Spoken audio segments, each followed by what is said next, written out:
ആധുനിക സൗകര്യങ്ങളെല്ലാം ഉള്ളൊരു ക്ഷേത്രനഗരമായി മാറിയ അയോധ്യ സന്ദർശകർക്ക് പുതിയൊരു അനുഭവമാകും. ആധ്യാത്മിക ടൂറിസത്തിന്റെ പുതിയ സാധ്യതകൾ പ്രയോജനപ്പെടുത്താൻ ഒരുങ്ങുക കൂടിയാണ് പുതിയ അയോധ്യ.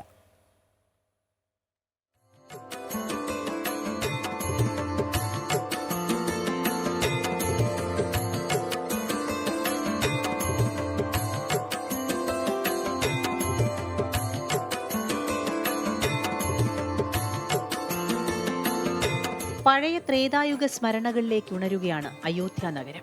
ആധുനികതയുടെ പ്രൗഢിയിൽ പഴയ പ്രതാപത്തിലേക്കൊരു മടക്കയാത്ര. ആത്മീയ സത്ത അതേപടി നിലനിർത്തുമ്പോൾ തന്നെ അടിമുടി മാറി അണിഞ്ഞൊരുങ്ങുകയാണ് നഗരം.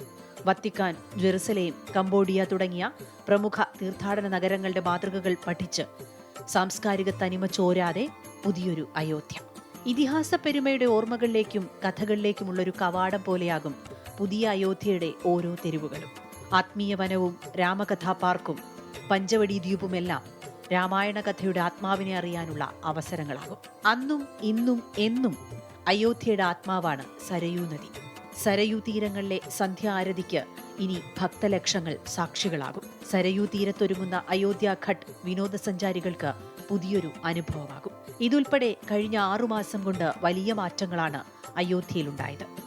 പുതിയ അന്താരാഷ്ട്ര വിമാനത്താവളം, റെയിൽവേ സ്റ്റേഷൻ, വിശാലമായ റോഡുകൾ, ഹോട്ടലുകൾ, ഹോം സ്റ്റേകൾ എന്നിവ ഉൾക്കൊള്ളുന്ന വിശാലമായ ഒരു നഗരമാണിന്ന് അയോധ്യ. രാമക്ഷേത്രം തുറക്കുന്നതോടെ പ്രതിദിനം 3 ലക്ഷത്തിലധികം പേരെയാണ് പ്രതീക്ഷിക്കുന്നത്.